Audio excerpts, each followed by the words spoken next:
Good evening, everyone. Today is the 11th of May, and here are some of the major headlines from the US markets. A flurry of inflation jitters clobbered tech stocks on Monday as Nasdaq dropped 2.4% for its worst day since March. The yield on 10-year Treasury note also rose 3 basis points to 1.6%, while the Dow Jones Industrial Average snapped a five-session winning streak after pushing above the 35,000 milestone. Things don't look better this morning, with Nasdaq futures off 1.4% and weighing on the broader market.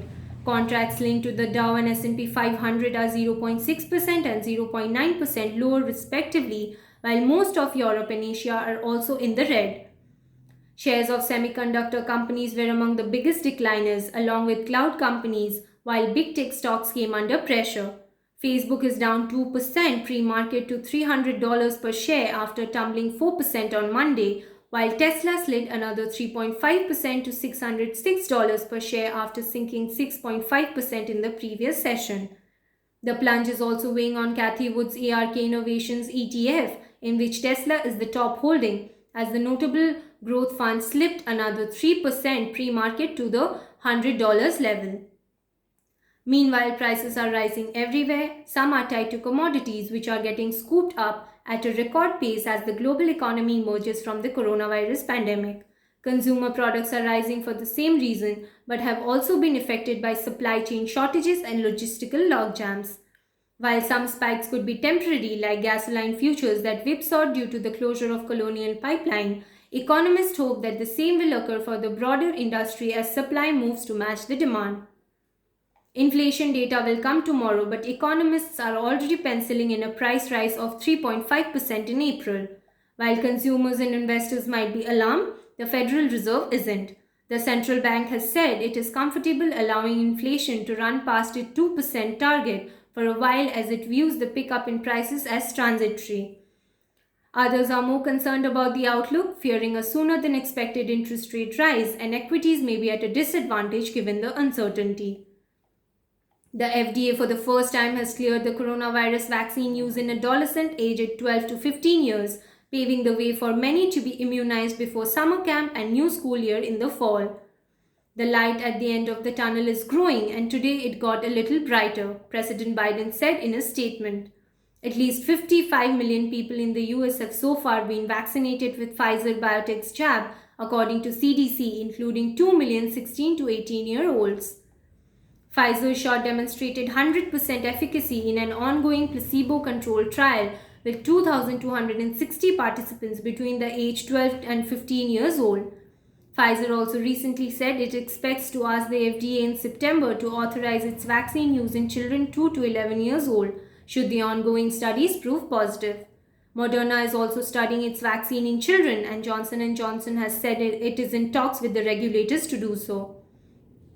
China's population growth is expanding at its slowest pace since 1950s, according to the consensus data from the past decade, with the number on mainland China increasing 5.38% to 1.41 billion. The working age population, that is people aged between 15 to 59, is on a decline as well after hitting a 2011 peak of 925 million, while the fertility rate was only 1.3 children per woman during 2020, missing a target of 1.8 that Beijing has set in 2016. After replacing its one-child policy, China's statistics agency even took an unusual step by announcing that the population did grow in 2020 but gave no total, prompting some to speculate it was an effort to pacify investors and corporations.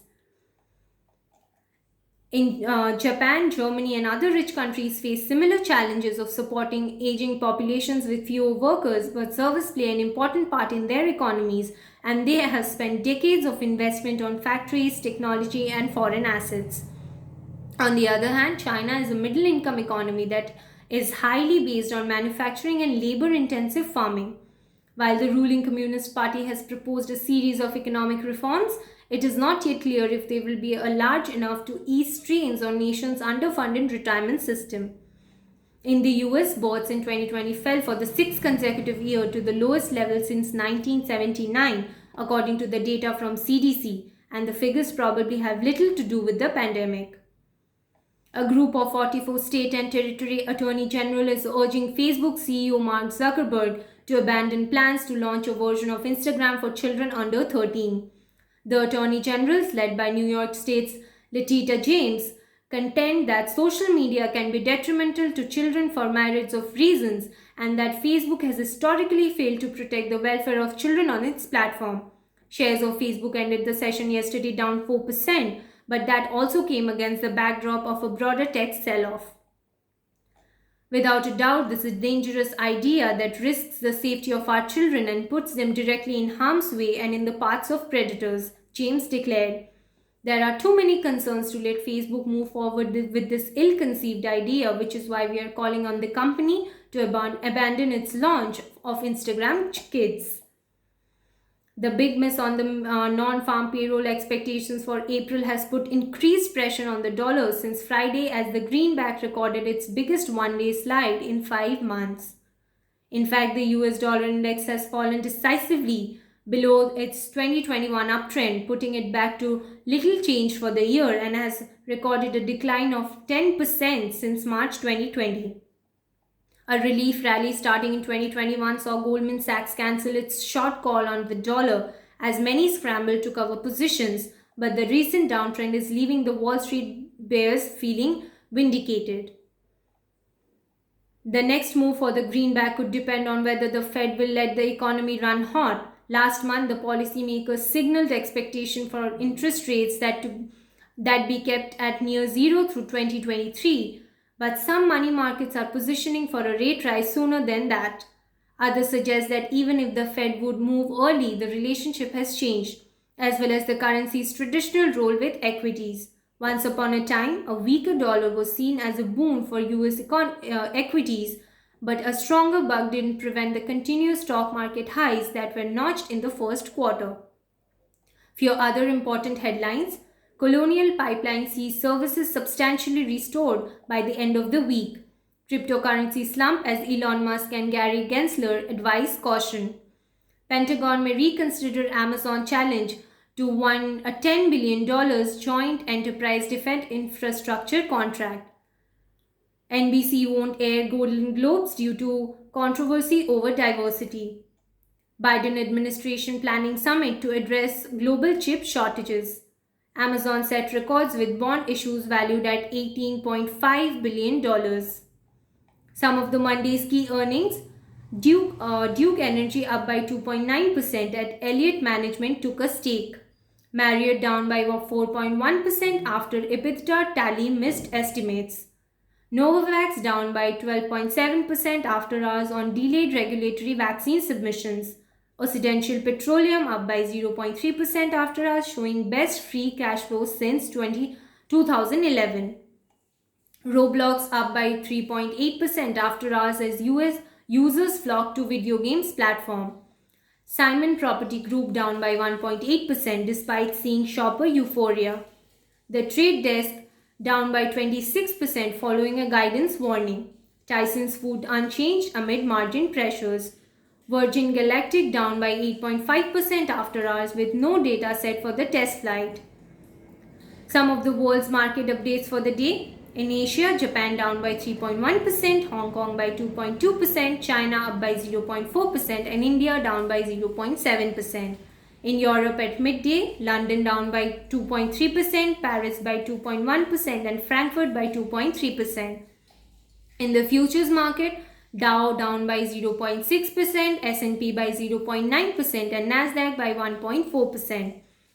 Crude down by 0.7% to $64.48. Gold up by 0.2% to $1,840.50. Bitcoin down by 3.4% to $56,048 and 10-year Treasury yield up by 1 basis point to 1.161%.